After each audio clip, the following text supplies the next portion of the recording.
And we are live. All right, thank you everyone for joining us tonight. This is the 56th meeting of our seminar, and we're going to be talking about Hume's theory of the self as it relates to the passions with Lorraine Besser and Avital Hazardi.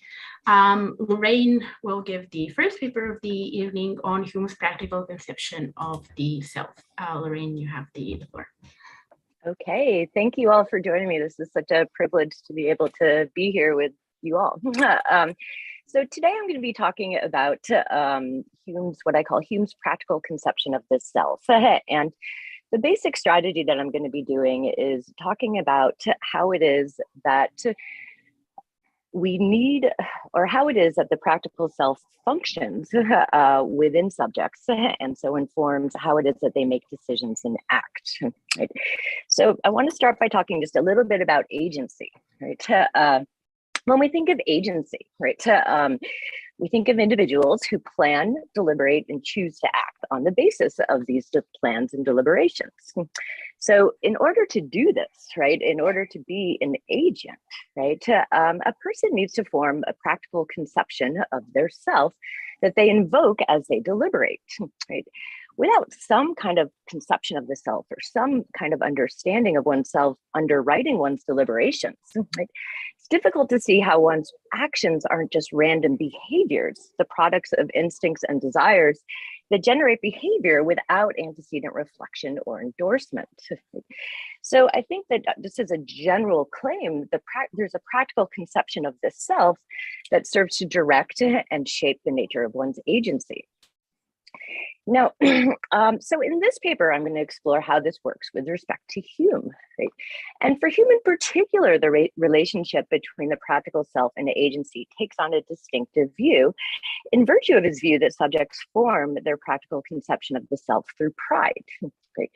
So Hume's views on agency and on the self, right, are really perplexing. There's a lot to cover there, but my focus is just my hope is that by focusing just on how it is that subjects conceive of themselves, right, informs how they go on to operate as agents, okay, that we can make some kind of progress towards understanding these overall very complicated views. So I'm going to start by talking about how it is that pride produces the idea of the self, right? Knowing that the goal in thinking about this kind of self that pride produces, right, is to think about again how it's going to function as we make deliberations. So Hume maintains that pride develops through a combination of ideas about the causes of pride, the extent to which they are pleasing, and the extent to which they are related to ourself. Right? So more formally, on Hume's account, right, pride is produced through a double relation of ideas and impressions, which bring together the causes of the pride with the object, which Hume believes is always the self. Right? So on Hume's account, we need some idea of the self to serve as the object of pride, right, to which that cause is related. Okay, he describes the self that's the object of pride in terms of quote, the succession of related ideas and impressions of which we have an intimate memory and consciousness, right? So this description calls to mind the idea of the self that Hume first introduces in book 1 of the treatise, which he thinks we possess prior to the production of pride and has its source in memory alone. But what Hume thinks happens, right? So even though we have this idea of ourself that can serve as the object of pride, Hume believes that through developing pride, we can begin to think of ourselves in a new light, right? So he stresses that pride produces the idea of the self. Okay. Here's his definition of pride, and we see really centrally how this kind of production operates. Right? So he writes that pride is a certain disposition fitted to produce a peculiar impression or emotion, which we call pride. To this emotion, she has assigned a certain idea, that of the self, which it never fails to produce. Now, in his initial description, Hume's pretty vague about what this impression and corresponding idea of the self looks like or has as its content, right? Other than to say that pride makes us think of our own qualities and circumstances. So the idea of the self that serves as the object of pride, okay, occupies a different role than the idea of the self that pride produces. Right? seems clear that the idea of the self that pride produces is a practical one, right, that is independent of any metaphysical standing of the self. So Hume, of course, begs off exploring the pressing questions regarding the status of this practical conception of the self and its relation to the metaphysical self, or lack thereof. He emphasizes only that pride always turns our view to ourselves and makes us think of our own qualities and circumstances. So I think what seems to happen here is that pride provides a mechanism for identifying the qualities and characteristics that ought to be important to a subject in her deliberative process, right? So in one respect, we might think that these are the qualities and circumstances that inform one's character. Right? This is consistent with much of what Hume has to say about an agent's character, that it consists in certain durable qualities that we connect with the agent or the person, such that we can never think of him without reflecting on those qualities. Also fits with his limitations on the other types of qualities that can cause pride, right? So one of his limitations is that causes of pride must be related to us for a durable and constant period of time, right? Hume thinks it'd be, quote, ridiculous to infer an excellency in ourselves from an object which is of so much shorter duration and attends us during so small a part of our existence. Okay. So given this emphasis on the qualities that become approved of on pride, that they need to be both durable and related to us, right? I think it's really plausible that pride informs a subject's character, right? At least to the extent that through developing a pride, a subject becomes more easily able to identify without hesitation and with pleasure the aspects of herself that are durable and pleasing to others. So then follows from that when Hume says that pride produces the idea of the self, right? He seems to be referring to the ways in which pride allows a person to form and identify with her character, right? Which again has no metaphysical substance, but is going to play an essential role in agency, for it becomes one's practical conception of the self.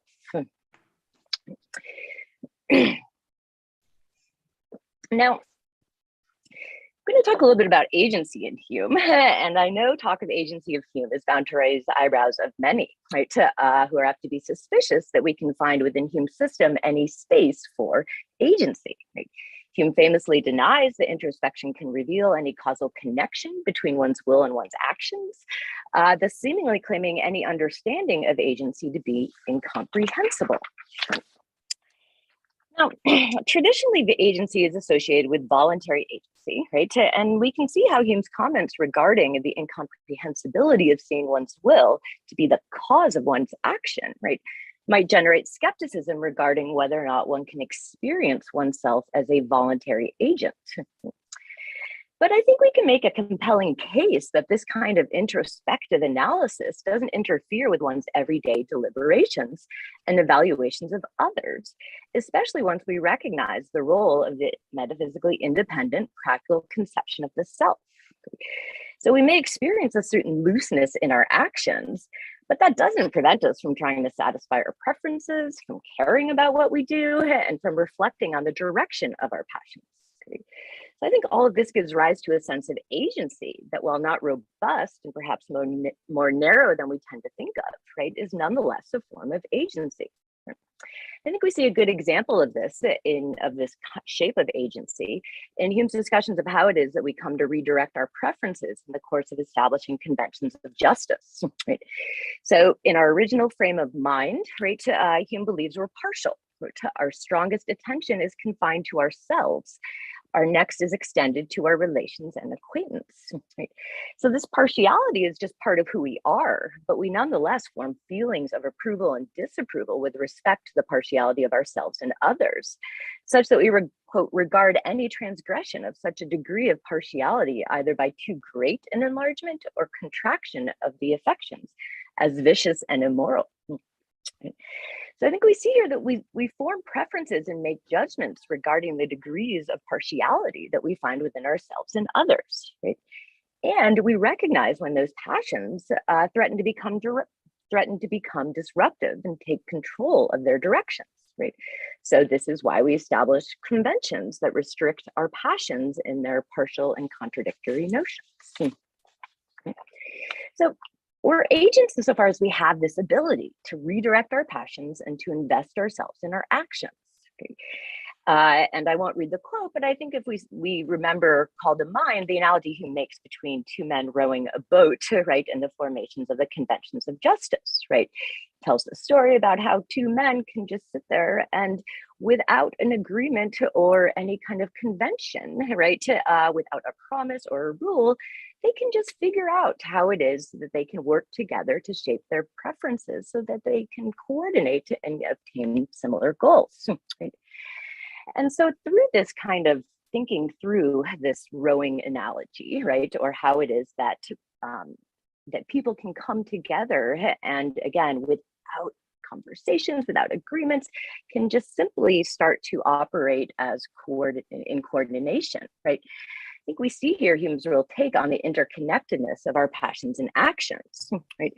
So we see people responding to experiences, right? Both in their actions and their passions, right? We wouldn't want to say that these two individuals rowing a boat are just receptors of behavior, for it's clear that they're advancing their preferences, they're acting on their passions, and they're adjusting their behavior in light of these passions. Right? Likewise, people don't simply find themselves forming the rules of justice without any investment in doing so, right? They form the rules of justice after learning from past experiences, after experiencing a shift in their passions and preferences, and again, adjusting their behavior accordingly. So whether or not they're in voluntary control of any of this, right, doesn't change the fact that they are invested in their actions and that their actions reflect their passions and their preferences. Okay.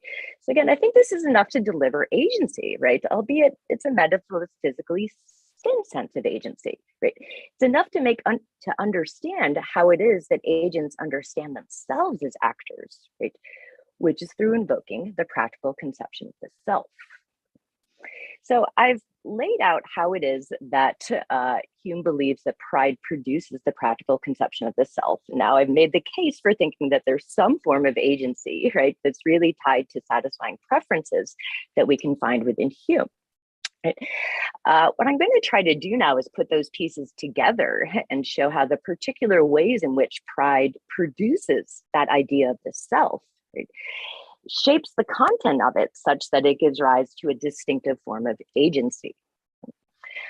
So we have an understanding of agency here, right, that invokes and is going to depend on this practical conception of the self developed through pride. Okay. Now, as I'll now go through, right, I think the fact that the practical self produced through pride, right, entails that it's deeply, deeply informed or constituted by the opinions of others. Right? So how we think of ourselves depends on how others think of our traits, which they approve of and which they don't. Okay. How does that happen, right? How do the opinions of others make such an impact on how we think of ourselves in this practical way, right? So of course, Hume, and it's all about sympathy and the role it plays in communicating the sentiments essential to pride's development, and by extension to the production of the practical self. Right? So sympathy for Hume is the psychological process through which the sentiments of one are communicated to another. Right? Sympathy establishes a transparency of sentiments that generates a give and take sentimental exchange between each parties. I feel joy, you feel joy, right? And this makes me feel more joyful, right? This could go on, right? So Hume writes that the minds of men are mirrors to one another, right? Not only because they reflect each other's emotions, but because those rays of passion, sentiments, and opinions may often be reverberated. Hume believes it's through this reverberation of our sentiments that we come to experience them fully, right? So he writes, quote, whatever other passions we may be actuated by, pride, ambition, avarice, curiosity, the sole or animating principle of them all is sympathy. So the role that Hume's attributing to sympathy here is one that connects us to another passions in a way that allows us to fully realize our emotions. Right? Sympathy also makes it the case, though, the way in which sympathy operates, right, makes it the case that we can't isolate ourselves from others, right? So the sentiment of others often enter into and affect our sentiments in ways that are just beyond our control, right? So at one point he writes, quote, "So close and intimate is the correspondence of human souls, that no sooner any person approaches me than he diffuses on me all his opinions," right? So of course, Hume does think there's ways that we can harness and regulate sympathy, but the point here is that sympathy really functions at a very brute level to make sure that we are affected by and also somehow psychologically in tune with those around us, right? Just as a smile from another makes us happier, a scowl from another will bring us down, right? So in these ways, right, very basic ways, what we feel depends on how others feel. Okay. So sympathy, of course, makes all of our passions interdependent, but pride stands out as being one of those passions that Hume believes to be most dependent upon and affected by sympathy, right? In fact, he introduces sympathy for the first time in his discussion of pride. And here's how it is that sympathy enters into pride, okay? So pride has both this primary cause, okay, which is the object that we're taking pride in, and a secondary cause, which is the opinions of others. Okay. Both causes, he writes, are essential to pride. So our reputation, our character, our name are considerations of vast importance, of weight and importance, right? And the other causes of pride, virtue, beauty, and riches, he writes, have little influence when not seconded by the opinions and sentiments of others. Okay. So we can take pride in an object, right? For Hume, he uses the example of the house. We can take pride in an object, yet whether or not to, we can begin to take pleasure in an object, but whether or not we take pride in that object is going to depend on other people thinking that that object is also valuable, right? So there's a seconding of our pleasure that Hume insists is really important to the development of our pride. He explains the social dimension, and in particular, the need for the others to second the causes of our budding pride, right? Again, through sympathy. Because of sympathy and its easy communication of sentiments, right? Hume writes that even people of the greatest judgment and understanding find it very difficult to follow their own reason or inclination in opposite to their friends and daily companions. So sympathy, on Hume's account, makes us not only aware of the sentiments of others, but also very much dependent on them, right? He ends up giving us this view where it is that we care about what others think, right? And we can't take a genuine pride in our pride-worthy possessions, character traits, or anything until others affirm them as praiseworthy, as pride-worthy. So we see here in both this understanding of Hume's understanding of the operations of sympathy and the production of pride, right? Just two examples of Hume's view of this kind of what I think is a radical interdependence, right? To the point where, again, the very emotions and sentiments a person feels are the product of her social interactions. Right? So Humean agents are dependent on one another. Right? They are dependent on each other, not just for like the material stuff they need to survive, right? But for the basic development of their passions. Moreover, because of its roots in sympathy, which frequently functions on a subconscious level, right? The kind of dependency generated here is continual, pervasive, and requires a certain kind of ongoing interaction. So Hume seems to be painting us this picture here where individuals are interconnected, right? And for Hume, social engagement becomes valuable in itself. Right? We have a remarkable desire of company. Okay, so he may be writing here more as a painter than an anatomist, right? And so maybe giving more of a normative picture of what's best and possible for us. Okay, I'm going to return to this point at the end. But if he's correct about the basic structure of our psychology, the picture he paints is one that speaks some truth for all of us, right? Although we may consciously experience it in different degrees. Right? most people want and need to live on good terms with others, right? So this is not, again, just to get ahead, but because living on good terms with others is part of how we thrive, right? Again, here's a quote from Hume: "A perfect solitude is perhaps the greatest punishment that we can suffer." So in light of this fundamental interdependency, right, Hume believes that people are driven to consider how it is that they appear to others, right? So at the end of the inquiry, he writes about how people want to live on good terms with others, right? And as such, will continually consider how it is that others regard them. So given the importance of social interactions and the extent to which this importance prompts individuals to value social interactions on their own right, their interactions have the potential to take on a decidedly social nature. So Humean people don't need to necessarily bargain with each other to advance their individual aims. Rather, they can work together, just like rowing a boat and finding a way to live on good terms. Okay. Their personal perspectives are shaped and informed by the perspectives of others. They know and they likely care about the emotions of others. They react consciously or unconsciously, right, to how others react to them. They take the feedback of others into their deliberations, not necessarily because they have decided to, right, but because the feedback of others informs their outlook on a base and fundamental level, insofar as it helps constitute the very perspective from which they make decisions regarding what their preferences are.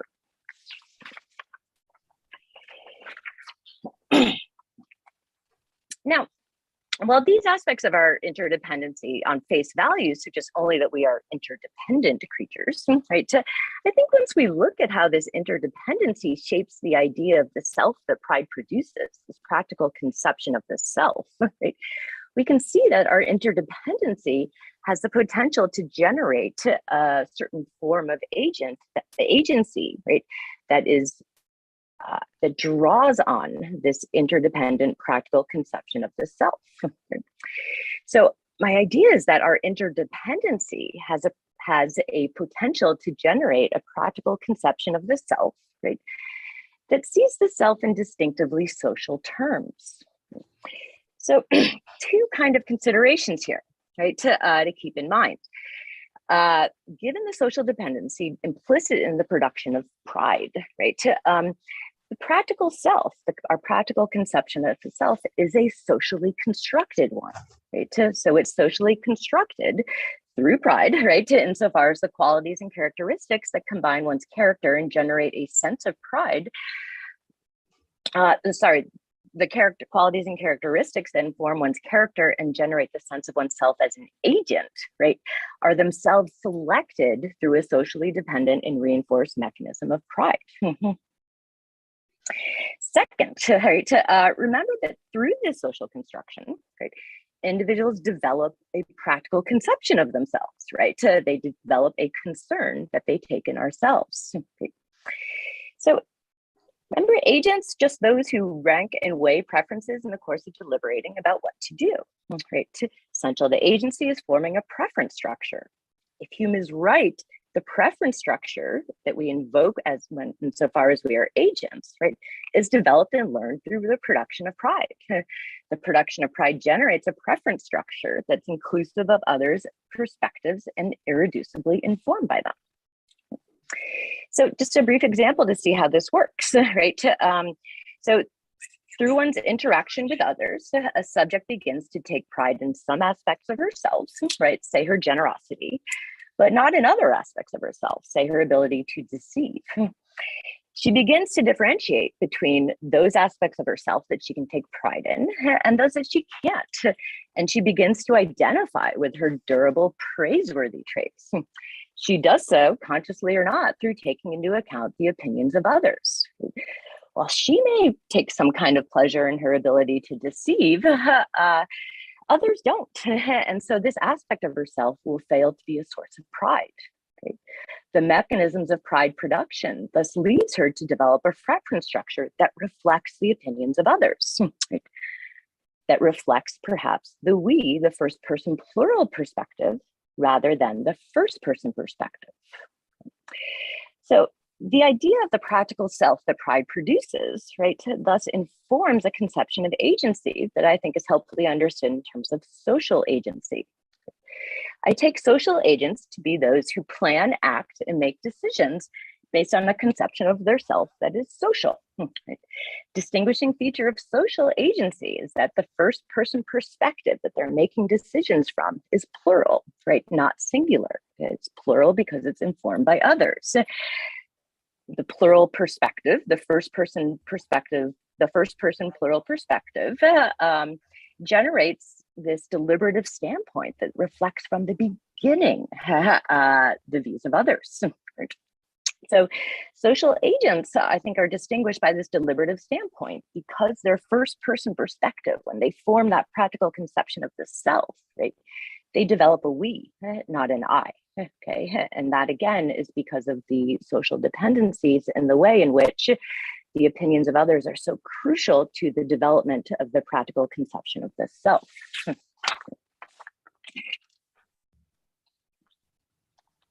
Okay, so this picture of social agency, right, wherein the agent deliberates from a first person perspective, right, brief little example of one way of how that might work, right? So say you take one woman, Sarah, develops a concern for her friend Jen, right, which leads her to frequently make choices that promote Jen's interest. Now, if Sarah is an individual agent, right, operating from the first person singular, the I, okay, so if Sarah's an individual agent, right, she's going to advance Jen's interest because she wants to, right? Because she has a desire to help her friend, okay? So from this first person singular perspective, her reasoning starts with the first person, right? I want to help Jen, right? And moves from there to determine how best to do it. But if Sarah's a social agent, right, her decisions reflect Jen's interest without such an extension, without such a reasoning process, because her preferences have already been informed or shaped by Jen's. Okay? So her reasoning starts with the first person plural. What do we want? Okay? A perspective that is really not reducible or contingent to having a first person singular desire of, I want to help Jen. So I've argued that the practical conception of this self produced by pride and invoked in our social deliberations is so deeply informed by others that it's generating this form of social agency. So I want to consider how this interpretation helps us explain some of Hume's most vivid examples of decision making, right? And first up, of course, is Hume's proposal of how people form those conventions of justice.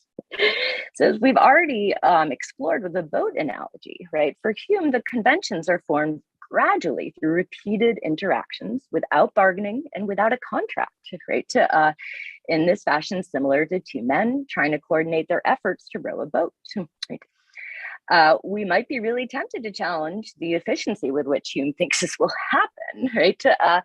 But seeing this example through the lens of social agency, right, I think takes away any hesitation we might have about this example, right?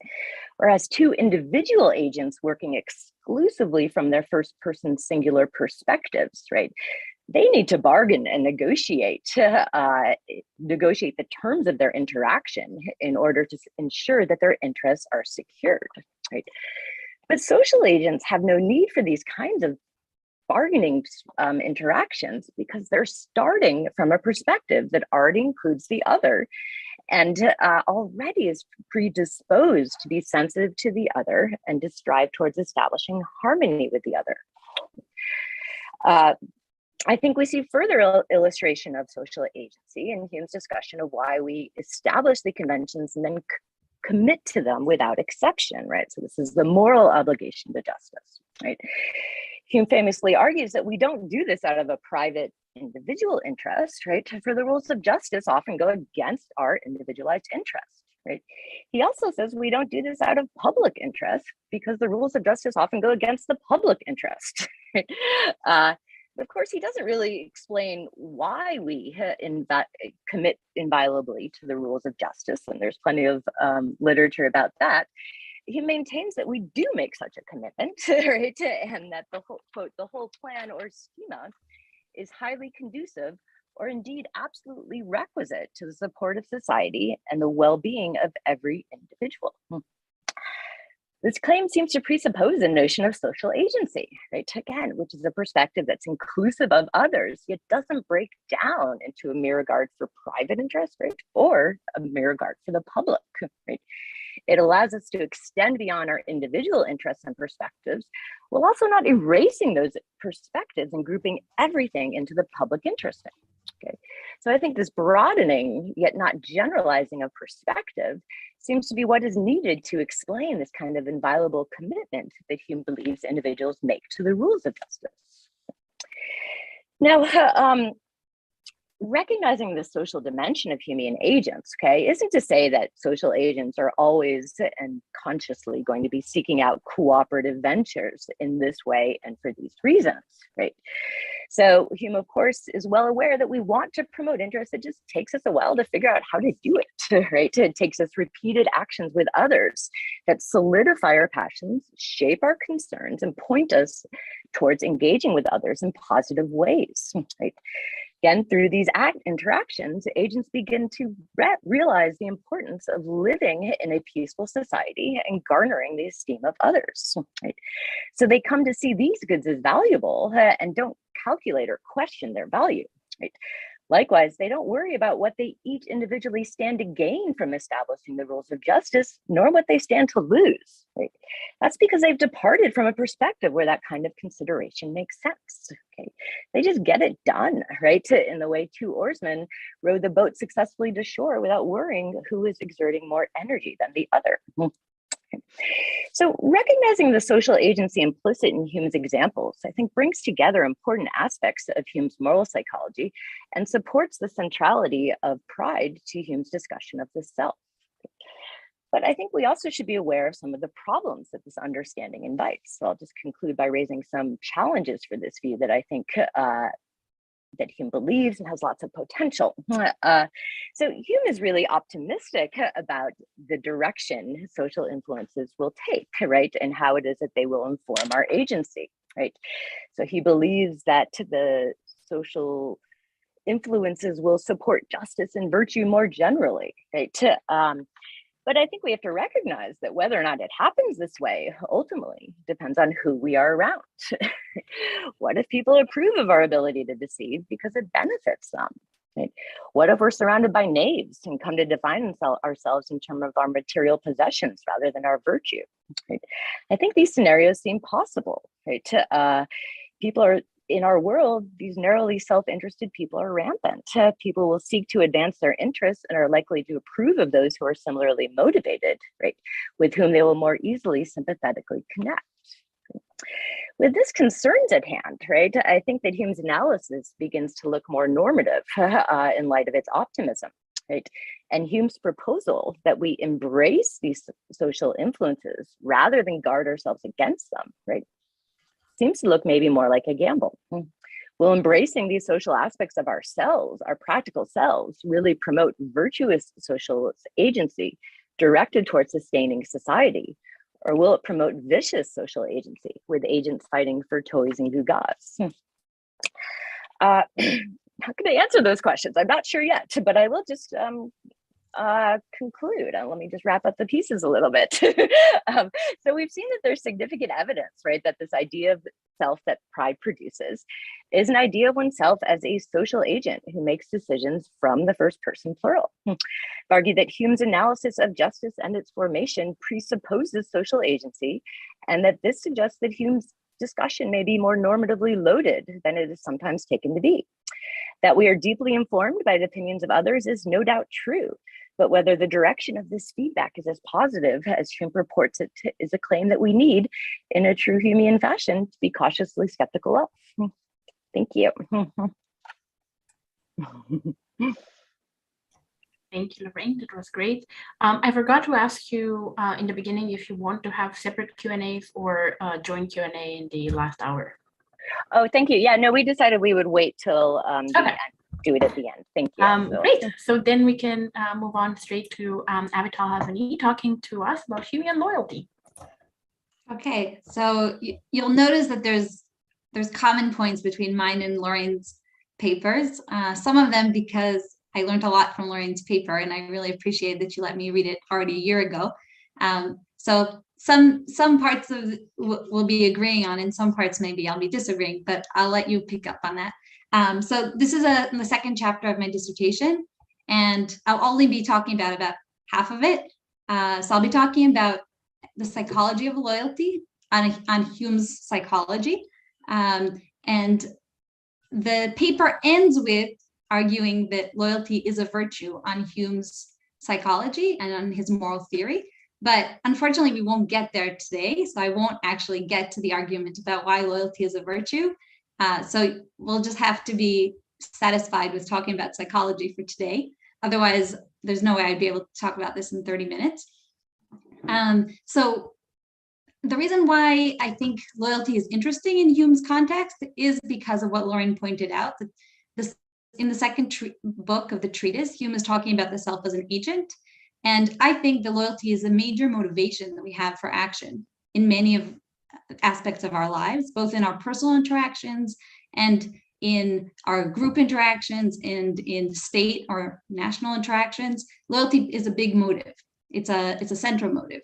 And it's kind of strange that Hume in his psychology doesn't give us an account of what this motive is. And there aren't that many books on loyalty. If you've read them the way I have, you know that really many people who talk about loyalty don't talk about what is the motivation of a loyal person. What is the motive that they're acting on? So I'll be using aspects of Hume's psychology and especially focusing on Hume's account of pride, the way Lorraine did, in order to understand what is this motive of loyalty. So I'll start with, just in order to frame the discussion, pointing out that Hume's second book of the treatise, which we were talking about, where he talks about passions, is actually split into two parts.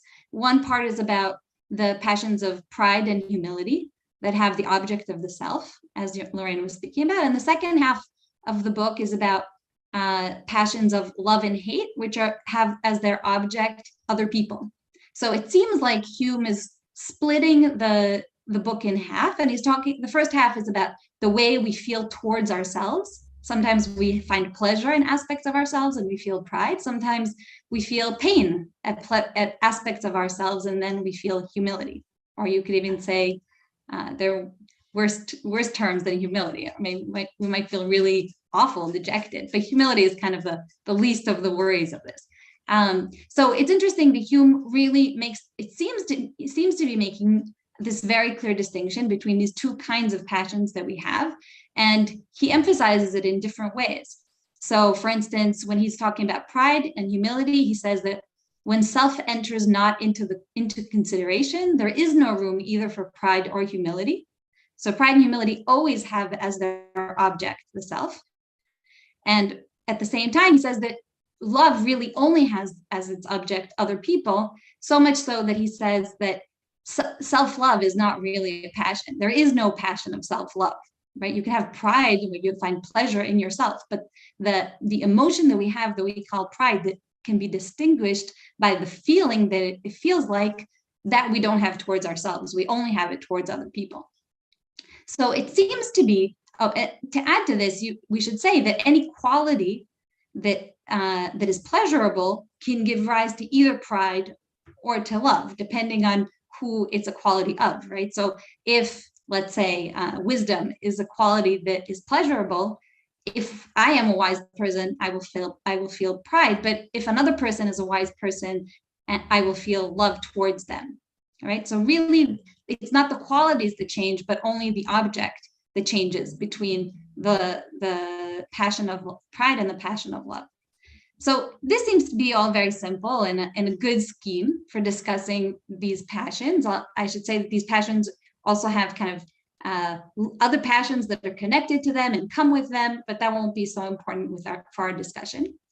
But surprisingly then, Hume kind of out of nowhere tells us that it turns out that there are other people who can raise pride in us. Not ourselves, but other people. So he says the passions, first he's talking about all the different kinds of qualities that give rise to pride. He's talking about qualities of our character. Those are the ones that Lorraine mostly mentioned, but also qualities of our bodies, of our attire, our different abilities that we have, all these can give rise to pride or humility.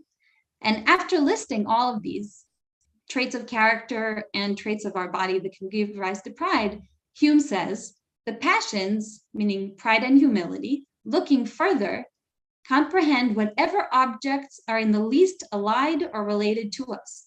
Our country, family, children, relations, riches, houses, gardens, horses, dogs, clothes, any of these may become a cause either of pride or of humility. So it turns out that if we thought that pride is always felt towards the self, whereas love is always felt towards other people, it actually turns out that there are a group, at least, of other people who can raise pride in us. At least our family, children, relations. If you want to think of our countrymen, right? I think that would fit into the category, since he mentions country, but not specifically the people who make up our country. So it seems kind of confusing. The Hume first says that the passion towards other people is a passion of love, but then it turns out that there's actually at least a group of people who that actually cause us to feel pride. So I want to suggest that there's underlying here something that Hume doesn't make very clear, but does fall out of the way he's describing the passion of pride, which is that actually our self extends to include other people. What I mean by this is we need to talk a little bit about Hume's view of the self in order to understand how this could make sense on his view. But Hume famously, and Lorraine talked a little bit about this, Hume famously talks about the bundle of the self. The self is made up of ideas and impressions. He's disagreeing with the view that the self is some kind of unified substance or unified soul, right? Whatever version of those, or just whatever version of that you prefer, Hume is disagreeing with it. And instead, he replaces the idea, very controversially, with the idea that the self is actually a bundle of ideas and impressions. Famously, it's not so clear that he's so sure about what connects all of these impressions and ideas together, and he raises doubts about that in the appendix to the treatise. But that won't be so important to us here. What's important to us here is that the idea of the self as a bundle of ideas and impressions doesn't have clear boundaries. It's not clear, meaning things can be added to it or subtracted from it.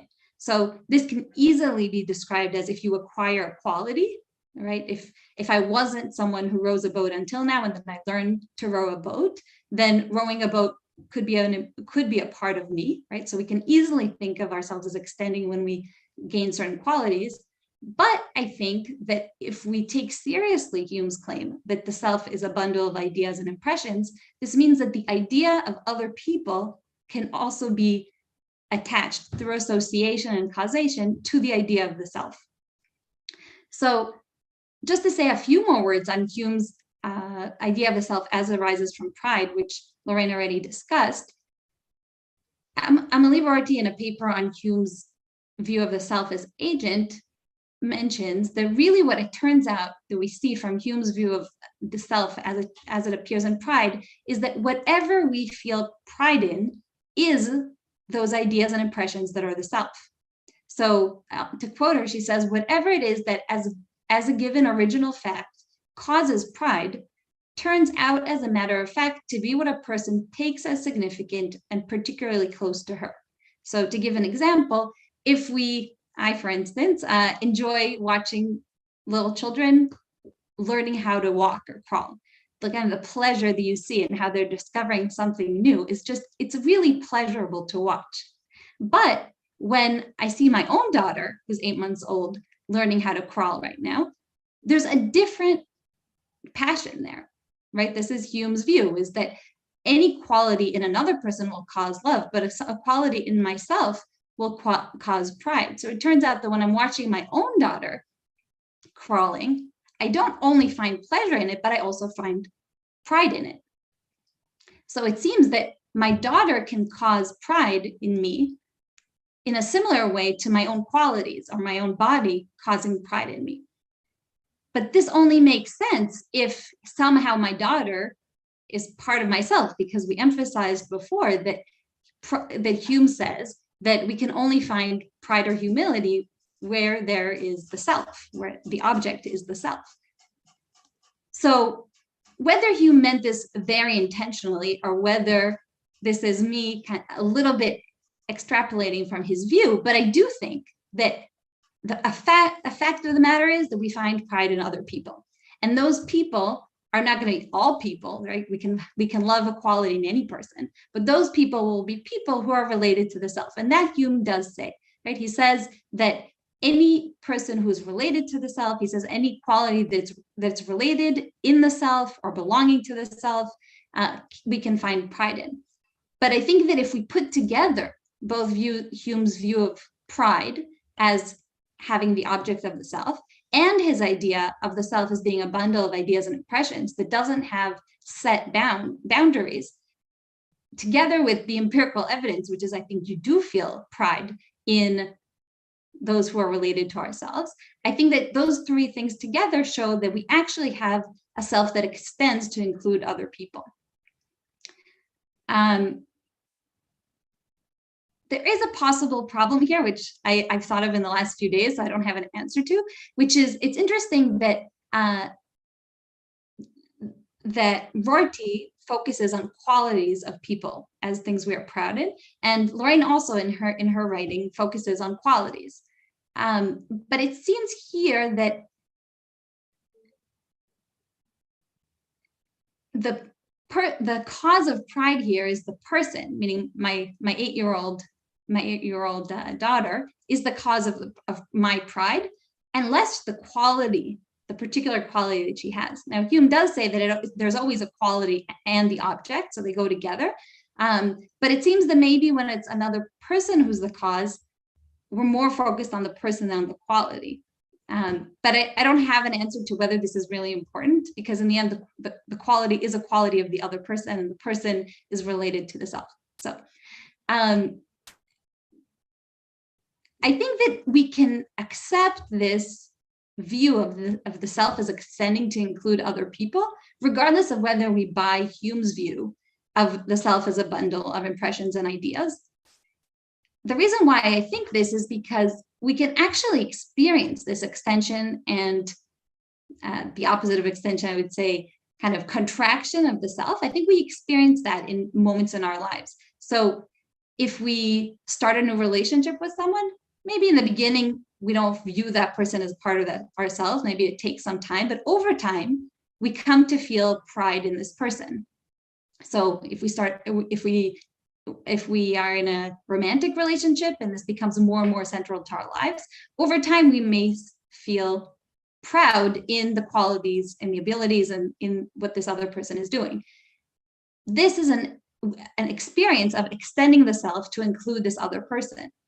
But we can also feel contraction, right? So if someone passes away, or even more strongly, I think if a relationship is severed for some reason, in a very visceral way, I think almost we can experience this person is no longer a part of me, and parts of them and their qualities won't create pride in me anymore.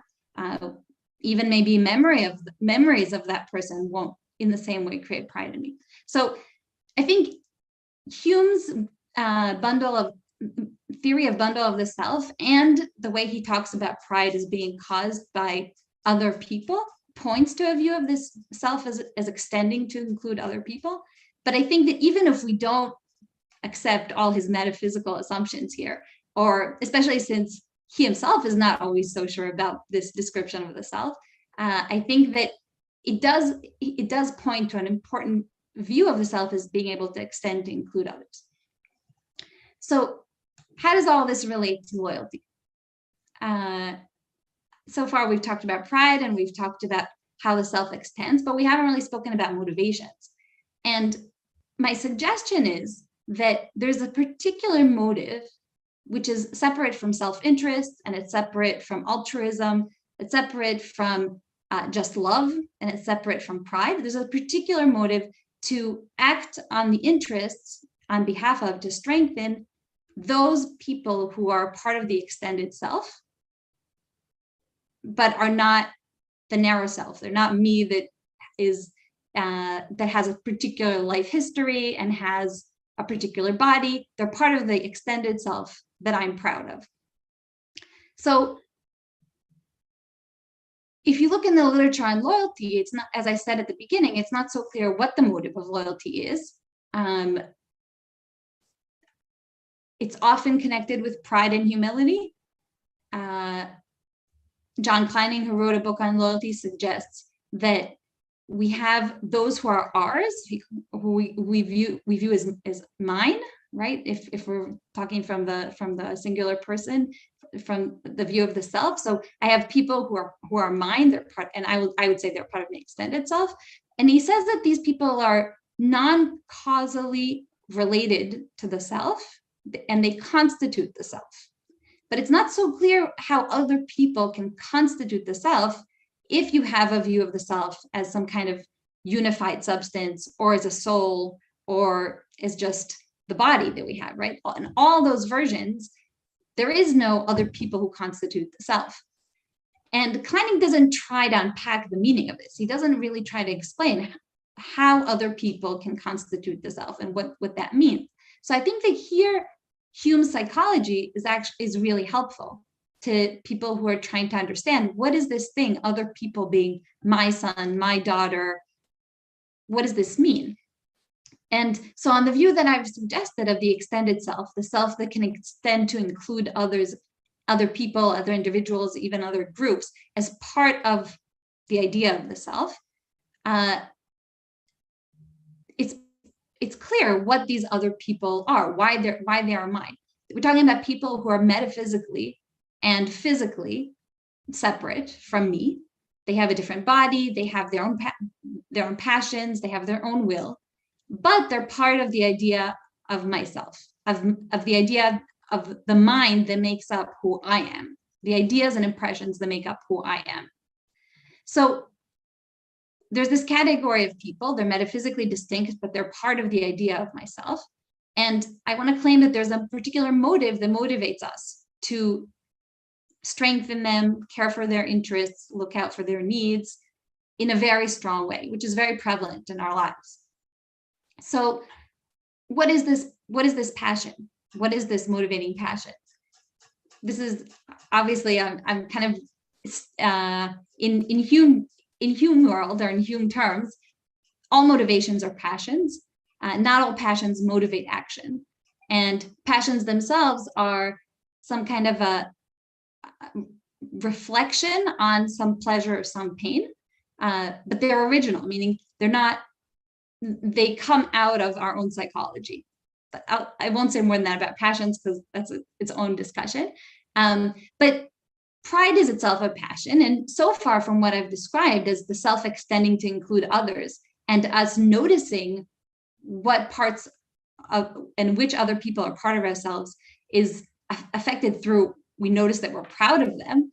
The first candidate should be, maybe we're motivated to assist other people who we are loyal to out of pride, right? So that should be the first candidate. And I did start out this paper very much learning from Lorraine's paper, and she has another paper, not the one she presented today, where she argues that pride does motivate us to strengthen our qualities that we are proud in. So this is a controversial view, because some places it seems that Hume thinks that pride doesn't really motivate action.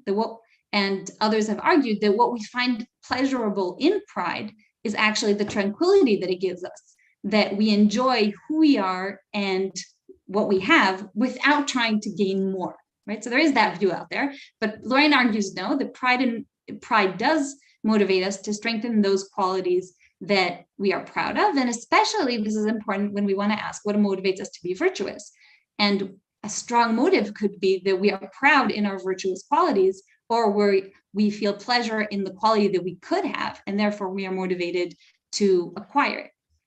So I started out thinking that maybe really we can extend this view that Lorraine suggests, that pride motivates us, and by extending it to say, well, other causes of pride that Lorraine hasn't considered are these causes of other people, my 8-year-old daughter, or our team that we are a part of, and maybe our pride in these other causes, and these causes for people, and groups can motivate us to benefit these individuals or groups. So I think a good example of this would be that we can imagine that I would work on my own ability to play the piano because I'm proud of my abilities. Right now, they're non-existent, but let's say if I could hope, I would want to be proud of myself. I would want to have this pleasure of my ability as a piano player, and therefore I would acquire the ability to play the piano, right? That seems, I think I'm with Lorraine, but if Hume disagrees with this, I think that this makes sense empirically. But we could say similarly that a teacher may, out of pride, help their student acquire their ability to play the piano, right? So the teacher's pride is caused by the student's abilities, and therefore the student's abilities is something that through pride the teacher can be motivated to prioritize and put time in and care about. Now, there's two problems with this. One is, as I mentioned, it's not clear that on Hume's view, pride does motivate. And Hume seems to think that pride is pleasurable because it doesn't motivate. That's one problem. As I said, we might just disagree with Hume on this, or we might find a different way to read him. But there's I think another problem here, which is that pride, as I mentioned before, is focused on qualities, and it seems to be the wrong motive here, right? So I'm going to give an example of loyalty, which I think is a paradigmatic example, and I'm going to try to describe the passion that motivates the action here, and try to figure out if really we think that pride could be the motivating passion. So an example would be a loyal husband who, because of his loyalty to his wife, decides to give up his job and to give up where he lives, living close to his family and friends, and go to live in a different city where his wife got a job as a professor. So maybe some of you have been familiar with this. I'm not a professor, so I'm not at all describing something my husband did for me, but something close. And let's try to think about what the passion could be here. So if the passion would be pride, we would have to say that the husband's pride in his wife's success or in his wife's title as a professor is motivating him to make this move and make these sacrifices.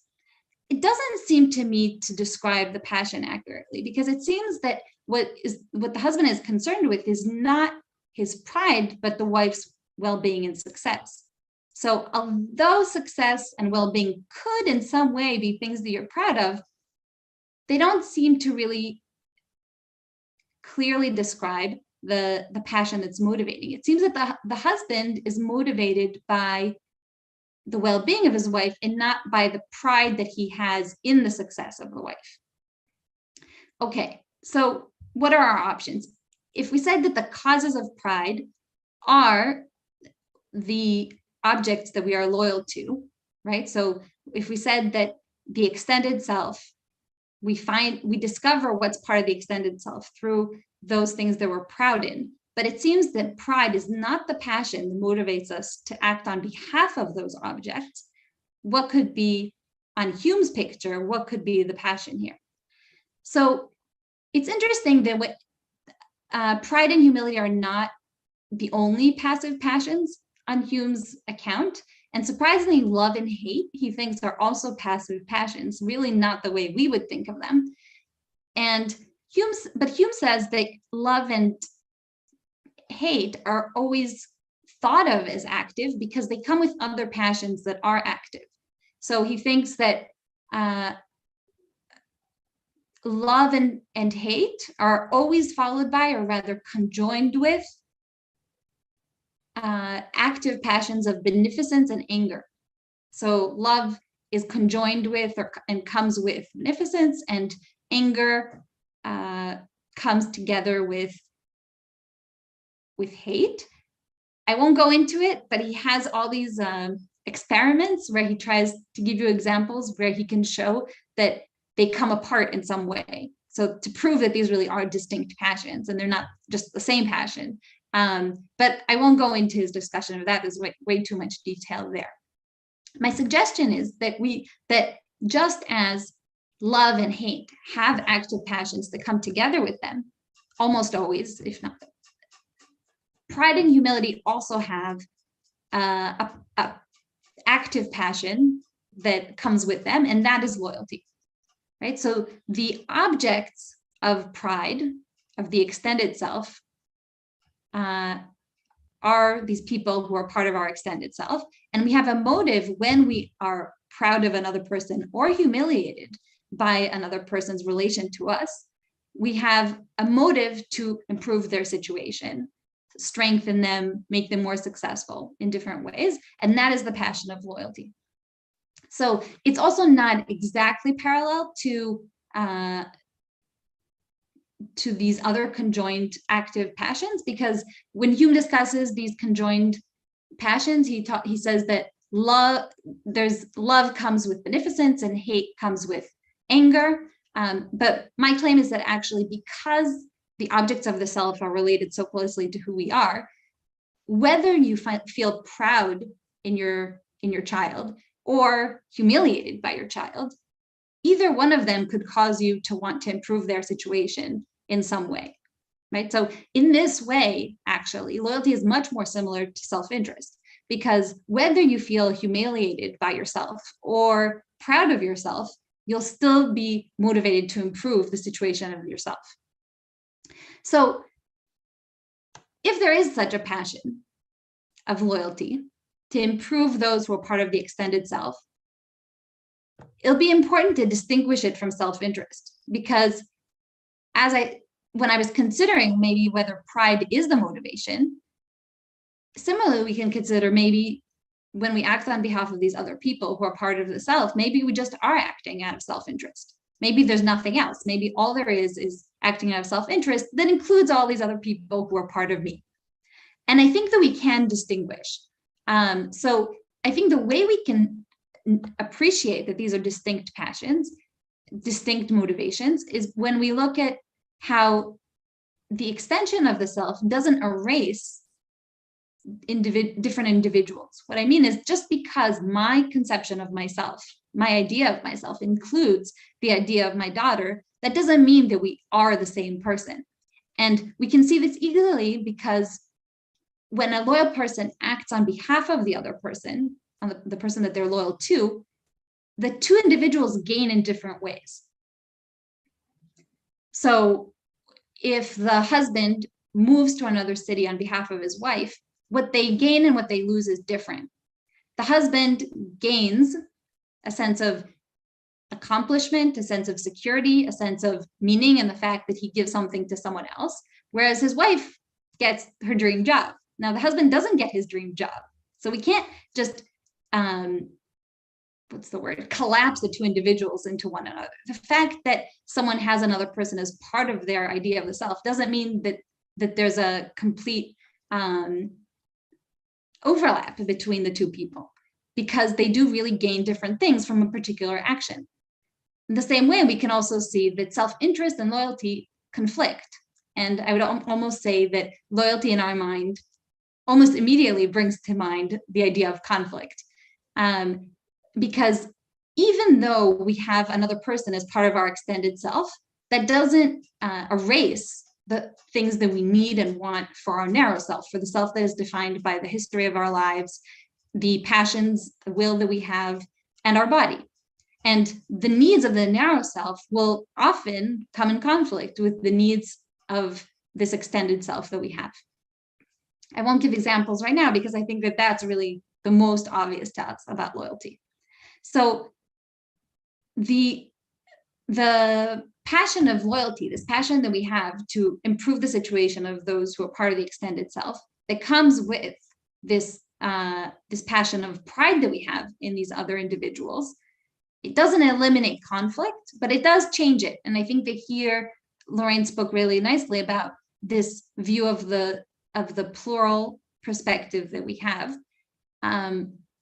I think that when there is a conflict of interest between self-interest and loyalty, the person who does view this other person as part of their extended self views the situation in a different way than a person who doesn't include this other person as part of their extended self. That was kind of complicated, but to put it in simple words, if my daughter and I were just completely separate individuals with me not having any of her idea of a self as part of me, then when we have different interests, they would necessarily be a zero-sum game where she gains and I loses, or I lose and I gain, at least in some situations, right? There could be other situations where maybe we both gain. But if we think of the example of the husband and the wife, if the husband moves to another city, he himself loses his job, his living close to his family and friends, whatever it is, and she gains her dream job.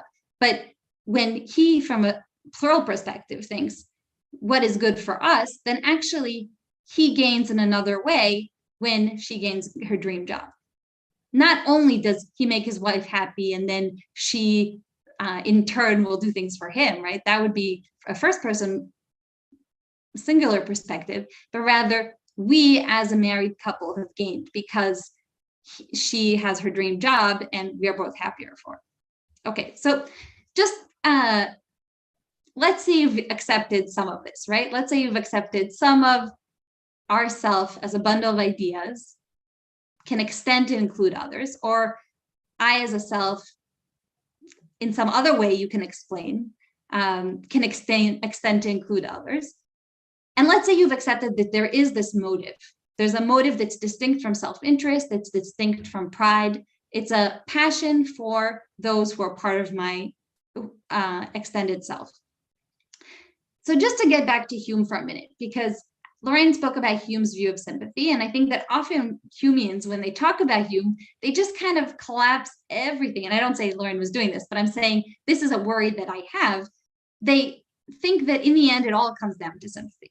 And the constant talk about sympathy in Hume's psychology makes me worry, well, maybe there's something in sympathy that could explain everything that I've just explained. And there is room to worry that maybe Hume kind of maybe thought something in this direction, even though, as I said, he doesn't discuss loyalty specifically.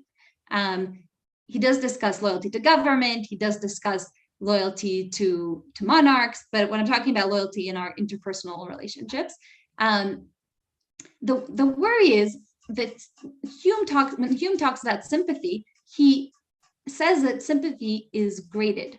What I mean is that we have stronger sympathy for those who are close to us, and we have much weaker sympathy to those who are further away from us.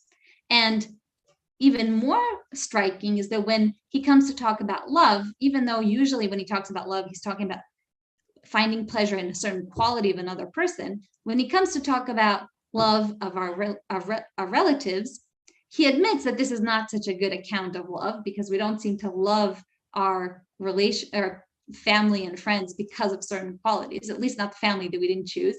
And there he kind of struggles, and he wants to show that really through some kind of explanation of sympathy, he can explain why we love our relatives more than we love other people. I won't go into his explanation here. That's another section of the paper where I critique his view of love of relations.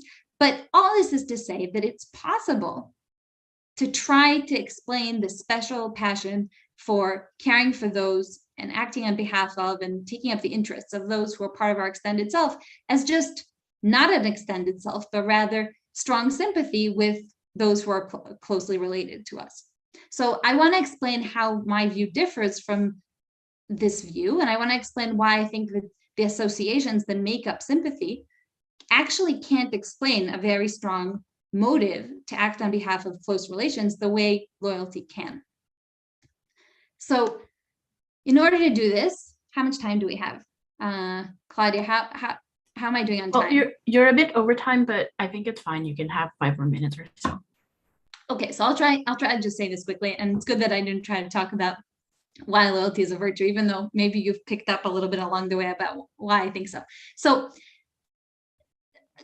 to quickly just describe the association of ideas that Hume thinks take place in sympathy, Hume thinks that when we sympathize with another person, first we have the impressions of the way the person is acting, reacting, their facial expressions, their bodily movements. And from there, we get an idea, first an impression, and then an idea of a certain passion that they have. right? So if we see a person moving their arms, flailing their arms, turning red, yelling at the top of their lungs, we get first an impression, then an idea of anger. But how does this in turn become an anger on our part? Why do we become angry when we're around someone else who's angry? So Hume's claim is that what happens is that the idea of ourselves is constantly present and is very lively, very alive, I would say, for us. And because of similarities between all human beings, when another person displays indications for something that we can then understand is some kind of passion, the liveliness of our own idea of our own self, it through similarity to this other person brings some kind of liveliness to this idea of the other person, and therefore we become angry like them. Now, what's important to notice here is that so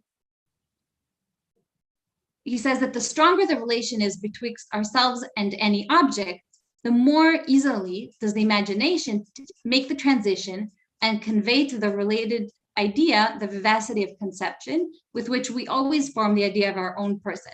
So that's to say that the more similar and the closer the other person is to ourselves, the more likely we are to sympathize with their sentiments. But even though Hume thinks that this mechanism of sympathy that transfers the passions of another person to us is very prevalent, he actually thinks that it's very weakly motivating. So he says, my sympathy with another may give me the sentiment of pain and disapprobation when any object is presented that has a tendency to give him uneasiness, him to another person, right? Though I may not be willing to sacrifice anything of my own interest or cross any of my passions for his satisfaction. So on the one hand, Hume thinks that sympathy is incredibly prevalent, and it plays an important role in how he explains how we make moral judgments. But on the other hand, it seems that he thinks that it's a very weak motivation for action. That when we receive these, which doesn't mean that it doesn't motivate us at all to action, right? It could be that if another person is angry and I, through sympathy, become angry too, this will motivate some kind of action. But Hume thinks that it'll be a weak motivation. And if we have an opposing strong passion to act on some of our own interests, then this passion that we receive through sympathy is not going to motivate us strongly. Now, the problem here, that's all very good, but the problem is that the motivation to act out of loyalty does motivate us very strongly. And I think people act on the motive of loyalty all the time. And we are most aware of it when it comes in conflict with our self-interest. Just like the example I gave with the husband who, not out of self-interest, but out of loyalty, moves to another city for his wife. So it seems that Hume's account of sympathy is not in the right way to explain how we're motivated in these very common situations. So maybe sympathy is not a good account, but why is loyalty a better account? So the difference is, I want to suggest, and maybe I'll just say this in a word, because we need to wrap up. My suggestion is that there's a difference in associations here. When we associate, when we through sympathy gain the passion of another person, what we associate with ourselves is not the person, but their passion. And Hume says that passions are constantly changing in us. Right? So he says, 'tis difficult for the mind, when actuated by any passion, to confine itself to that passion alone, without any change or variation. Human nature is too inconstant to admit of any such regularity. Changeableness is essential to it. So even though it's extraordinary, the way Hume talks about it, it really is extraordinary that the passions of other people influence us, still, this influence is kind of passing, because one moment we may be angry because of some slight to another person that we care about or we don't care about, and then another moment we may become hungry and we'll have a passion of hunger. So this association is not very constant, and therefore it doesn't give rise to a motive that's very strong. on the other hand, the association that we found in pride is very different. What we associate with the self is not the passion of the person that we are loyal to, but rather the person themselves.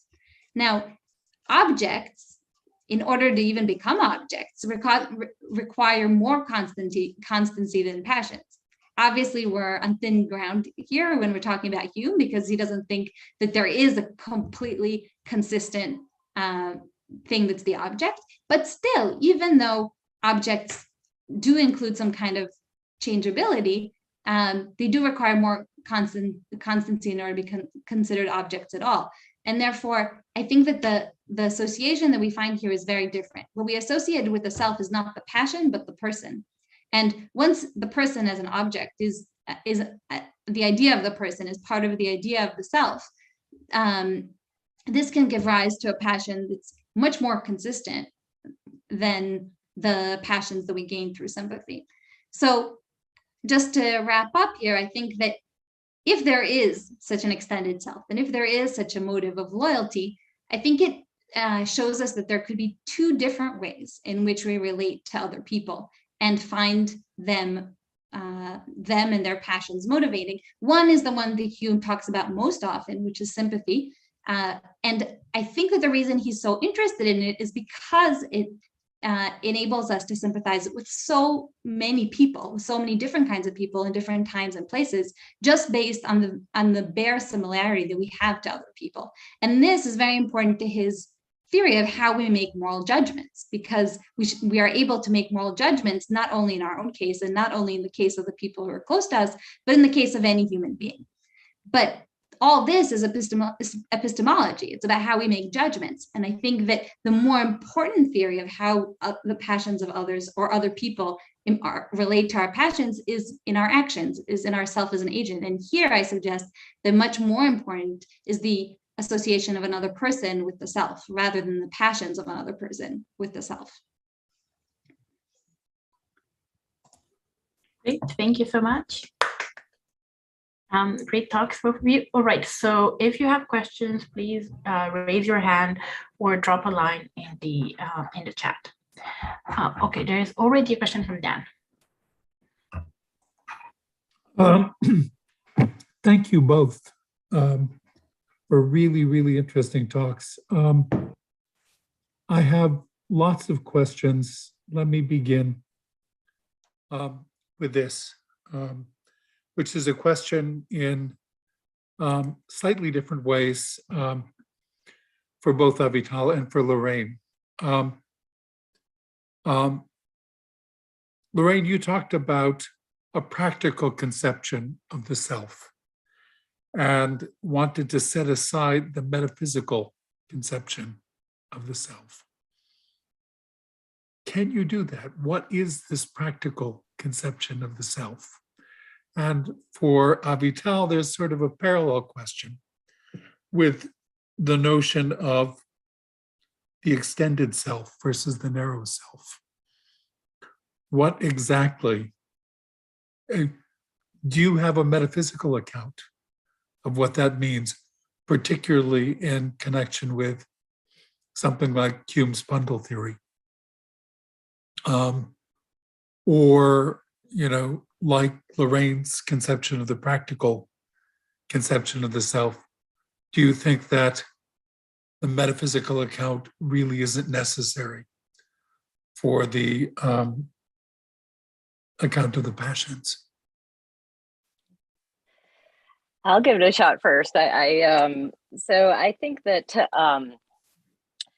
I think for Hume, we can really easily talk about a practical self, or I'd like to say invoke a practical conception of the self without a metaphysical one, right? And what I mean by that is that I think there's a real difference between when we are introspecting and trying to isolate the self, right, in the context of book one, and when we are going around thinking about our passions and trying to make decisions. I think that we invoke this practical conception. And the way I understand, I thought Avital really nicely described this, right? I mean, it lacks a border, right? Like there's no boundary to it, that we don't, and that's where I kind of see the metaphysical stuff, right? The metaphysical stuff would give us a better kind of definition or a more substantive anchor, but actually we don't need that, right? Like, I mean, everyday people walk around and make decisions and think about agency, and never occurs to them whether or not we have a permanent enduring self. So I think I'm comfortable with it. But I also, that's where the language is tough, because I think it's, I was trying to speak more when I was speaking carefully in terms of like invoking something like that, that doesn't, yeah, I don't know how we like describe it or color it, but it's just this conception. And it's just like, to my mind, it is, I'm taking Hume quite literally when he talks about pride producing the idea of the self and makes us think of the qualities and circumstances, right? Like that's what we're thinking about when, and that kind of conception of the self, I'm thinking in terms of the practical stuff. And I think I'm comfortable with it being independent of the metaphysical. Well, I don't know. I'm not sure that I'm not sure whether I'm comfortable or not. What if you were to discover that it was a metaphysical illusion? Could we still continue to lead our sort of inner lives in the way in which we do? I think we do. I don't think we really have a choice not to, right? I mean, I think that it is so essential, just the way when we look and we make constant conjunctions between connections, and without there being anything further than that, I think it's very natural that we invoke and reference these aspects of ourselves, and that whether, how we're labeling it is one thing, right? Yeah, I'm in this position where I'm trying to give this thing a label, right? And yet I don't know, when we're acting as agents, we're not necessarily thinking like in terms of like, oh, here's my practical conception of the self, but we're still thinking about something. But I want to hear from But that's why, yeah. That's why let me just tell just a brief story about this was years ago, and I was teaching Locke on personal identity and going through the different kinds of identity, the identity of a block of stone, same life, same living thing, and then personal identity. And I made the suggestion, which I'm not sure that I believe or not, to a student that, well, what Locke is saying is, there is no single conception of what it is that we are. You can think of us, if you think of us, as a person, then you have one conception of what we are. If you think of us as a living thing, we have a different conception of what we are. She was really freaked out at the idea that there may not be something that is really her underneath. And that's a way in which sort of a metaphysical discovery really can, I think, have an effect on, but in any case, Avital. Well, I think she was right to be freaked out, but I'm not sure that tells us much about where to start, right? The fact that we end up with a view of ourselves as persons with rights and obligations and relationships and all, like the fact that we end up with that doesn't mean that that's where we start. And that's how I read most of Hume's discussion on metaphysics. I mean, he's saying, okay, you want to come up with this idea that you call a soul. First, tell me what you start with that gives you that idea, right? What are the impressions that you can point to that's gonna lead me to be convinced that there is such a thing? So I'm not sure what I think about metaphysics, but I am sure that Hume is right, that the building blocks are not only our impressions that come from the outside world that we call like sight and sound, but also our passions. Like, I think that he's absolutely right on, that you have to start with that. And how far you get, are you going to get to, can you point to an impression or a passion that you think points to an idea of a soul? I'm kind of convinced that he's right, that there isn't something like that, the way it's described by Descartes, at least, right? But that doesn't mean that we're going to end up with, we are just a bunch of passions fighting against each other, right? And Hume himself says that the best metaphor is a republic. And there he seems to be saying that there's certain causal effects between the different impressions and between the passions. They're not just, I think the bundle does a disservice to him, because he does think there's some kind of structure. I'm not sure that that structure is what people want when they talk about metaphysical self, but I think that it isn't just a pile. There is some kind of structure of causal relations and some passions being more important than other passions. So in the paper that I mentioned by Emily Rorty, she talks about how pride actually prioritizes among our qualities. It prioritizes which qualities am I proud of? Those are the ones I'm going to put most time into, most effort into. So there is a way to prioritize among passions, I think. I think loyalty is important in prioritizing, but I won't go into that here. Thank you both. Donald Ainsley. Hi, you guys can hear me? Good to see everyone. Thank you for an interesting session. Lots and lots of stuff on the table there. So I have lots of questions. Whoever, Claudia, I guess you're gonna have to cut me off at some point because I have opinions about it. Virtually everything they said, mostly with some disagreements along the way. So I guess I want to put it this way for Lorraine. So the middle part of your paper, where you really talked about the social elements of the Humean self, I'm totally on board with you. That's exactly right. But I don't understand why you want to try and take that vision and kind of shoehorn it into a view of what it is to be moral that's based around agency and action as something special and different from behavior. Hume is like leveling all that stuff. That's the greatness of Hume, is that he doesn't buy into this idea that there's some sort of self that rises above the passions and beliefs and chooses what to do and endorses passions like that. That's a very foreign conception of the mind that he's rejecting with the bundle view. The bundle view is a rejection of the idea of some sort of deliberating agent standing over the mind, deciding what to do and what to believe. This idea of the self as superintendent, which seemed to inform your conception of agency,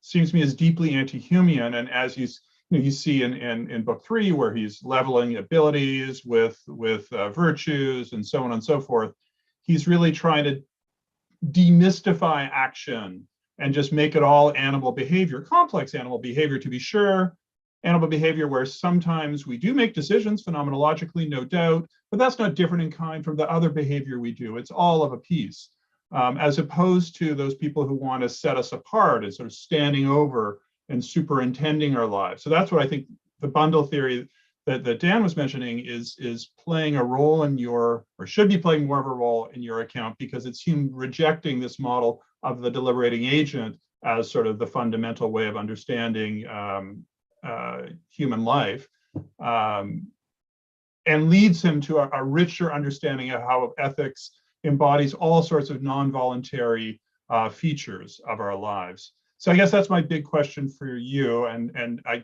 have a different question for Avital. I don't know if I should just ask it as well. Maybe let's let Lorraine answer and then we can go. Sure. Yes, I'll respond before I forget. So yeah, thank you, Don. I really appreciate the superintendent kind of model, because I absolutely, you're right, and I don't want to paint that picture.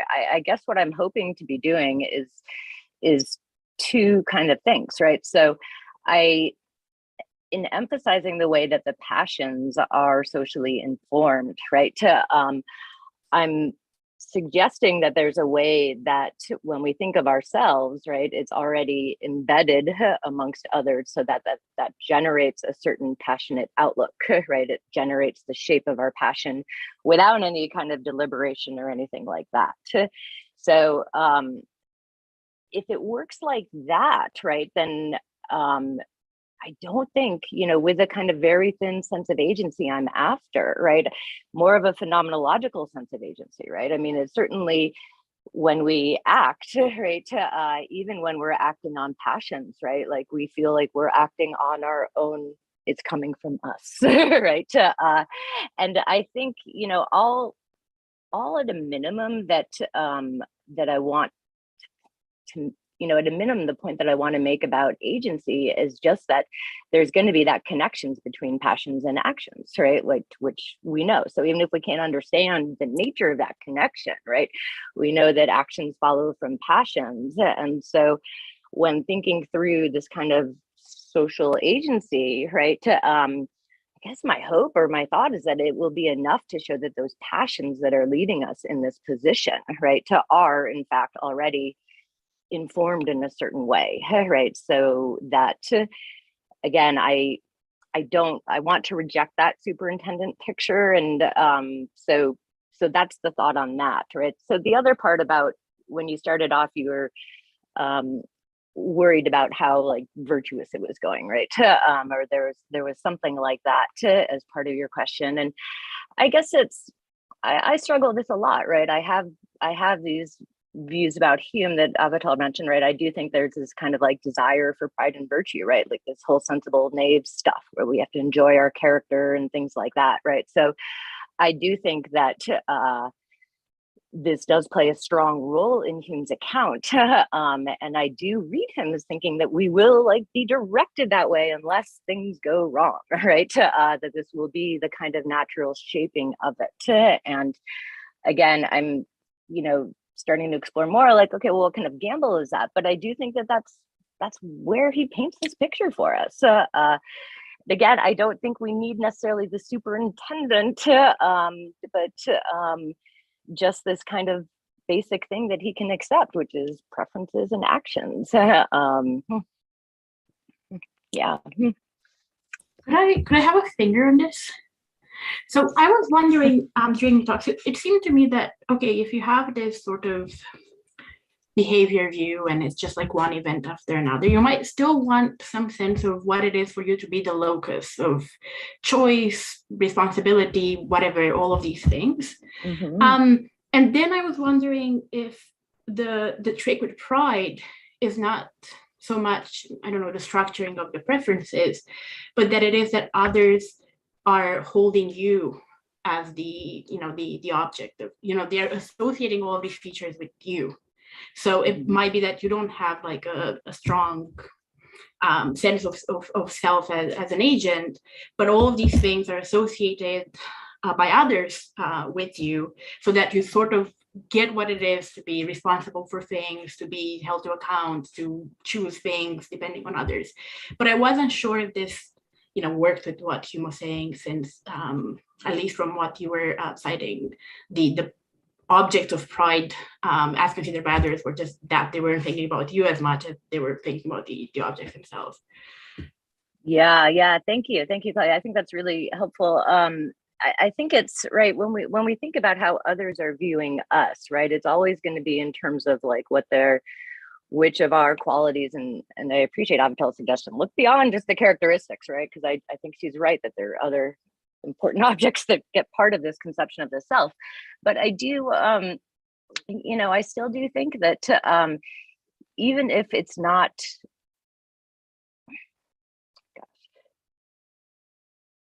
I do think that even if we are not somehow deliberate, and I don't think we're doing that. We're not saying let's include these people or let's shape our things otherwise, right? But it's evolving as such. And so I do think that there is this sense of which it is important, like we do have to connect in our own lives. And as you pointed out, in other people, we naturally connect passions and actions. And so I like, when you brought up this example of like how we hold other people responsible, we blame people, right? Like all of that is filtering in, like we respond to all of that, right? So that's shaping this. And I think, yes, that's a helpful framework. Thank you. Let's go back to Donald for the question to Avital. I was just going to follow up a little bit on that first, if you don't mind. I've often thought that it's helpful to understand what's going on with the indirect passions through what happens in his account of causation in book 1. He himself says that there's a great analogy betwixt his account of the associative process that leads to causal beliefs and the associative process that is the indirect passions. But he doesn't give a kind of reason for his dwelling on the indirect passions the way he does give a reason for dwelling on the causal association, namely that we don't have insight into intrinsic connections between things. Necessary connections aren't things that we can understand directly, and so the only way we can come by these beliefs is through the associative process. And I think what's happening in book 2 is that he recognizes that there are some features, there are many things true of me, but only some of them are, as he says at one point, connected with my being and existence. And so there are features of me that are, I call existentially connected to me, and features that are merely accidental to me. And reason alone isn't going to be able to distinguish them, because reason just gives us the truths about me. And it's only through the passions that we come to see what makes a person who they are, what defines them, and identifies these existential connections. And just as necessary connections turn out, once we understand how the beliefs are generated, turn out to have a kind of existence, and given in the definitions in 1.3.14, so also existential connections, I think, end up having a kind of existence independently of the particular person's attitude about them. So who I am is determined not just by what I happen to think about myself, but by what matters in the social world in which I live. And I might not even care about some of them. Like, Hume talks about the case of the person who doesn't care about their power and wealth, yet they're still of the rank that they're of. They're still defined by that, independently of their own attitudes towards it, because rank and power are things that matter in societies, well, Hume thinks broadly. And I guess, one thing I think Lorraine maybe might have focused a bit too much on character as an element of self-conceptions. Hume identifies 4 different categories of things that factor into our self-conception. So virtue and vice is one, but bodily qualities, power and riches, and various kind of external advantages and disadvantages, which is a broad category that can include all sorts of things. And this is where I want to switch over to Avital, because Avital, you, I think, ran together 2 different things, and I think you can only mean one. So I want to see if you'll accept this. Sometimes you said, like in my notes here for a sec, that the self extends to include other people, which I find kind of bizarre and not very Humean. Like, I care about my husband a lot. He's important to who I am. He's existentially connected to me, but he's not part of me. He's not here on the screen. He's at work. And I think it would be bizarre to say anything else, even if we also want to say that the idea of him is a crucial part of the idea I have of myself.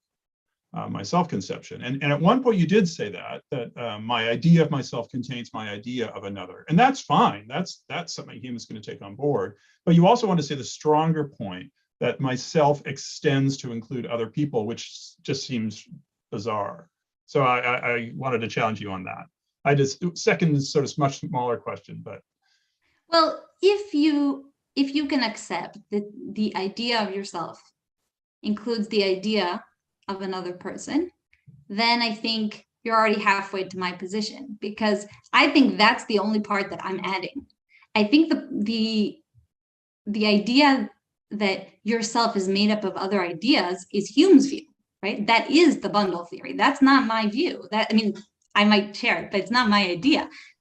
It's his view that all there is ideas and impressions, and that you as an abstract idea have to be ideas and impressions. What did you say? All there is in the mind is ideas and impressions. There are other things. Well, okay, so we may disagree on how far he's taking this. I think he means that that's all there is. That doesn't mean that there isn't an external world. That means that the world is ideas and impressions. Okay, so you can disagree, but then we're disagreeing on interpreting book 1 of Hume, right? We're not interpreting we're not disagreeing on metaphysics of the self, because I think that I think it's simple on his view that the idea of the self is a complex idea of ideas and impressions, like all ideas. And therefore, if the idea of yourself includes ideas of other people, then the idea of yourself is extended to include ideas of other people. Then we can disagree about whether or not you think there's also an external world where you can distinguish between the idea of the self is made up of between us as individuals and the idea of myself as extending, right? I think that it's a different discussion, to me, it seems, about what's the relationship between between complex ideas and some kind of an external world that exists independently of them. But but I think that for the discussion of which is like my main interest, which is what is the passion that motivates us when we act out of loyalty. I think if you accept that the complex idea of yourself includes ideas of other people, then I think that the passion can be that passion that I'm pointing to. And I don't think it's dependent on whether you agree or disagree with me on whether Hume thinks that there's an external world or not.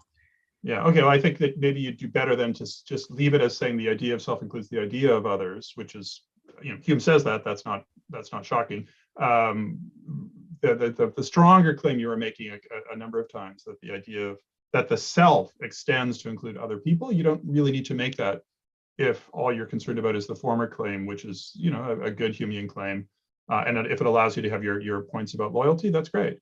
I would wonder whether loyalty is the right word to use here. Hume tends to use fidelity to our friends and our family and so on, not loyalty, and restricts loyalty to issues around the state. You mentioned that very briefly at one point. So whether it'd be better for your audience to clarify that what you're really talking in Humean terms is fidelity. Right, but then it becomes confusing because he also uses fidelity in the context of promises. And I definitely don't want it to sound like I'm saying that you're loyal to someone because you made some kind of promise to them, right? That would be really confusing. Yeah. Could I just follow? I got kicked out of the meeting for a second there. Carry on as you were. Oh, sorry. I just wanted to follow up on one thing, if I could, with Avital. So, I think obviously I'm so sympathetic to this. I wonder why. It seems like you could avoid some of Don's worries by saying it's not the idea of others, but what becomes part of the self is your relationship to others. And would that thereby give you wouldn't that give you enough that you need just to appeal to the relationship? Like, it seemed like that would explain loyalty in a way that would be a little bit less controversial. So I'm wondering what you think about that, right? So it's not that the self is extended to include actual others, but to the fact that you are related to others, right? Which seems that's how it works a lot, right? Like, I mean, that's how we understand ourselves, right? We're not like, part of my husband isn't part of me, but he's the fact that he is my husband makes him a related part, right? So I'm wondering, what you thought about that move and why that doesn't work for you. Yeah, I went back and forth on this, especially since a lot of the literature on loyalty does talk in these terms as if what we're loyal to is the marriage and not the person. I'm worried that maybe the marriage is an additional idea, which is not your husband. So you could be loyal to a marriage because you want the marriage to succeed. But that doesn't, I wouldn't want to say that all the interests and needs of your husband are the needs of the marriage. So that's why I avoid it, because I'm worried that I also think that that experientially it's the need of the person often that motivates us and not the need of some abstract idea. Even though on Hume's terms, the other person is also an abstract idea, but whatever it is, I think like your husband is hungry and you make him a meal, it's him being hungry that makes him the meal. It's not because you're loyal to a marriage that you're making the meal. So that's why I'm more careful about it. Rorty does talk in these terms, right? So because she focuses on pride in qualities, when she talks about that quote that I read where Hume says that your family and friends are causes of your pride, she talks as if it's my quality as a mother or my quality as a spouse or as a parent that is what I'm proud in and not the person. But it's not what Hume says, right? He says that these other people are the cause and not the quality of myself as a person in a relationship with this other person. So it's both because I think in experience, we experience really the needs of the other person as the cause of acting out of loyalty, and because Hume really says that the people are the cause and not the qualities of myself as. But at the same time, I'm not sure that in the end it boils down to such a difference, because I think I was referring to Hume's view of the self as a republic, right? And that is about there's the relationships of cause and effect between the ideas and impressions that make up the self. And if that's true, the view that I'm suggesting that the self extends to include, let's say, on Don's rendition, is to include the ideas of these other people, the cause that has on the overall idea of myself is that myself extended to include the idea of my daughter when she was born, and at the same time I became a mother, right? So I'm not sure that there's going to be, at least in the description of the idea of the self, or in the relationship between the different ideas and impressions that make up the self, I'm not sure it's going to be so different to say that myself extends to include the idea of another person, or I have a quality of someone who's related to this other person. The only difference will be, where does the passion, what originates the passion that motivates the action on behalf of the other person? And there I do think it's the other person and not the relationship. Thank you. Alberto? Hi. Well, thank you both. I enjoy so much your presentations. But my question is related to the issue of self as a bundle, no? But I want to know more about the context.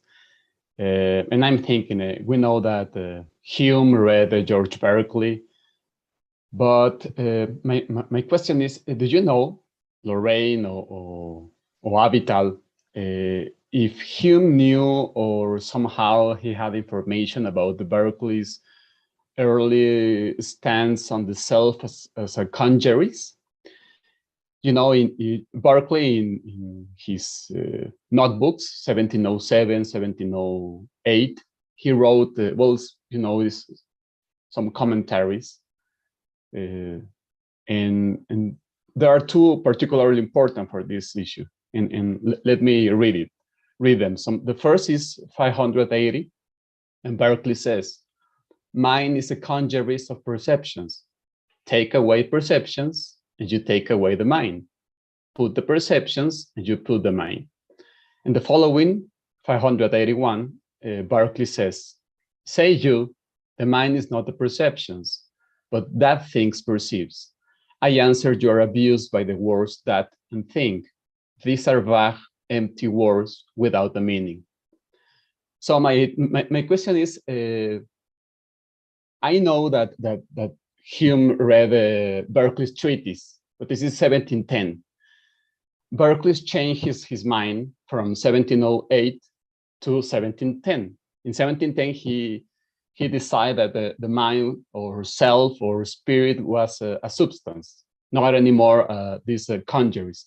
So my doubt is, do you have any information about some relation, or that Hume knew something about that or not?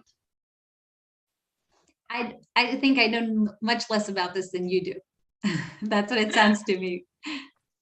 Yeah, I do not, although I trust on Ainsley and his and his suggestion that he was not known that. I don't know if Don wants to speak to that. I mean, we know he was aware of some of the earlier things, but I don't know about this passage. Don, Ainsley, do you know? Do you? Can I put it on you? Yeah, sure. No, Yeah, no, I don't think we have any sorry. evidence that he knew of it. Yes, I think so, but I don't know, and I have a doubt. Yeah. Thank you. Dan Garber had one last question.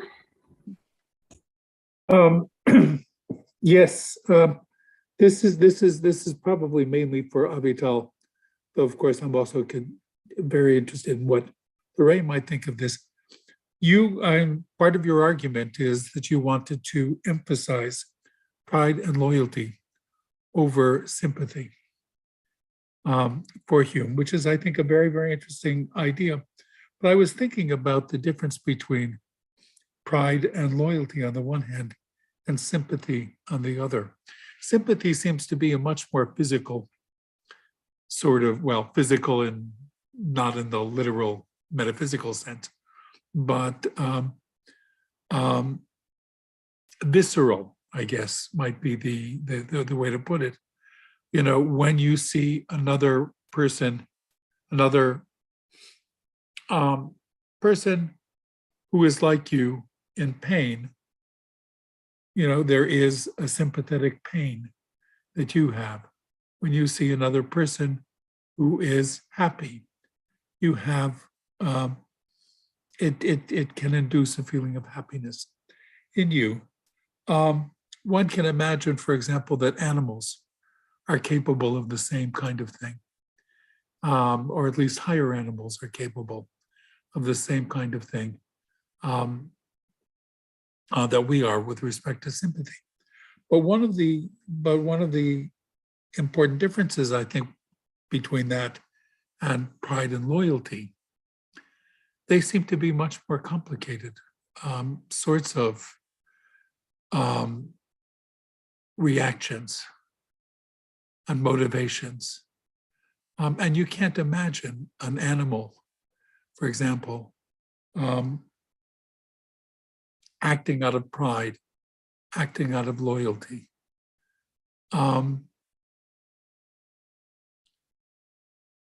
What does that say about then the way in which you want to use them?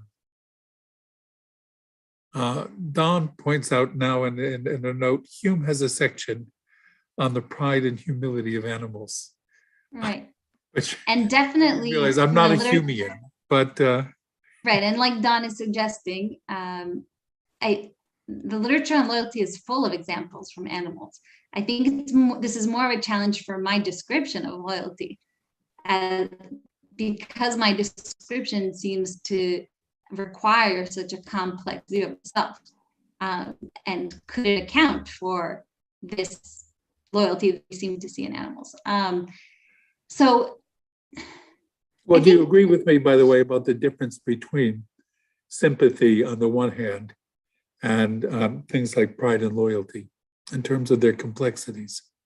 Well, so partially, because I was using Hume's most simple examples when it comes to sympathy, and he does think that you could sympathize with a person who's not in front of you, right? So you could be, when you're reading a novel, you're sympathizing with this idea of a person and you're imagining their pain, and then you're sympathizing with it. So sympathy can appear in much more complex contexts than the one that I was giving. But Hume will say that the association of ideas that happens there is still the same association. So the mechanism of sympathy will work the same, even though kind of the context is much more complicated. But the mechanism of pride and loyalty, I think, are more complicated. Right. I mean, they're both based on associations of ideas and impressions. It's true that Hume thinks that, and Don mentioned this, that pride is an indirect passion. So unlike the passion of hunger, that all you have is this impression of pain in your area, in the stomach, in the area of your stomach, and then you have a passion of hunger. With indirect passions, you both have an impression or idea that comes before, that's the cause, and it directs you towards some other idea. So it has a cause and an object. So in that sense, it's more complex. But I'm more interested in your question of, is sympathy, you're suggesting that sympathy is very visceral, whereas maybe pride and loyalty are not.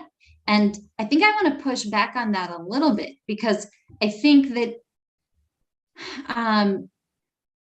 Hume describes pride as a passion that kind of makes you stand up straight and conflate yourself, and humility kind of crumbles you into yourself. Now, those are not his exact words, but he describes a visceral reaction. So even though we're talking about ideas and impressions, I wouldn't want to take us too far away from the body, because I think all of the passions for Hume are partly bodily, right? They're not only bodily, because he's trying to explain the causes and effects, and the causes and effects of this feeling that you have are not necessarily the idea of your body. There are other ideas and impressions that you have. But I think that the physical component is always there for his passions. And therefore, if I want to claim that loyalty is a passion, then I think you would have to have a physical component.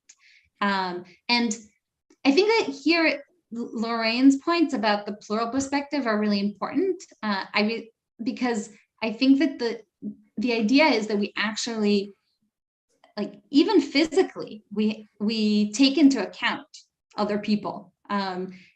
So And in that sense, I think animals maybe could do this too. I'm trying to think of a good example to explain, but example might be shame, for example, which again is a kind of more complicated kind of passion. And animals certainly do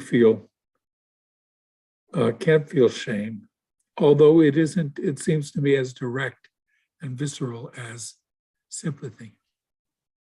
Right. You mean because it would be more visceral, it would be more complex because you would have to have an idea of a self and then have a reaction to it. But it would be, but it would still be visceral because there would still be physical. Right. There's something about seeing another creature in pain that induces, a direct feeling of pain, which does have obviously a bodily. There is a bodily reaction, a cringing or whatever. Shame would have to do with, well, your sense of self and your sense of other people and their opinion of you, which could Right. also have a very physical reaction, but it involves a whole lot more. Right. Well, now that you're saying more, I think maybe I misunderstood your question at the beginning. So let me reframe. I would say sympathy is not visceral in that sense that you mean for Hume, because for Hume, sympathy is just a mechanism by which you gain other passions that the other person has, right? So sympathy itself is not visceral. It's just the way that you come to, and he thinks we do this all the time, the way you come to gain other passions that are themselves visceral. So in that sense, I think sympathy is not more visceral than pride or loyalty. But I think that if pride and loyalty are passions, then they better have a visceral reaction the way that pain or pleasure would, but the way sympathy doesn't have. But I'm not sure I'm answering your question here.